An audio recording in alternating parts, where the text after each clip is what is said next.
In this video, I'm going to describe the use of the pollInterval property. This numeric property allows you to determine how often a monitoring object checks for the availability of a network resource. By default, the pollInterval property is set to a value of 0. And in this case, a monitoring object will check availability upon starting and then only will be retriggered whenever the operating system informs the monitoring object of a change in network availability. For this demonstration, I'll use an application named usingpollInterval.mxml. This is the same application as was built in the previous video. It creates a URL monitor object, it starts the monitor object, and then listens for the status event which occurs whenever network availability changes. Now, because I'm working with an application server on my local system, it will always be available or unavailable, but its availability won't be affected by general network availability.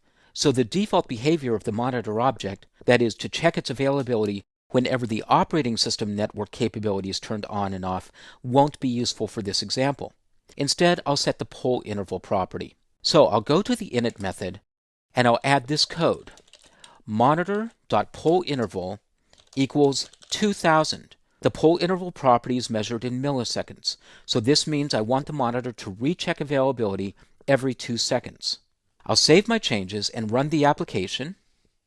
And on my system, I first made sure that I'm running WAMP, my application server, with the integrated web server. As the application starts up, it initially reports that the network is available. Now I'll go down to the system tray, and if you're running on Mac, you'll want instead to go over to the MAMP application, where you can follow a similar operation. I'll click the system tray icon and select Stop All Services. It takes a few moments for the service to shut down, but you'll see that the application reacts almost immediately. Now I'll go back to the WAMP system tray icon, once again click it, and this time select Start All Services. And once again, the application reports that the network is now available. So the advantage of the pollInterval property when you set it to a very tight time frame, such as 2 seconds, is that you'll be notified of changes in network availability almost immediately. The disadvantage of this approach is that you're using up network and application server resources, because every 2 seconds you're re-pinging the server.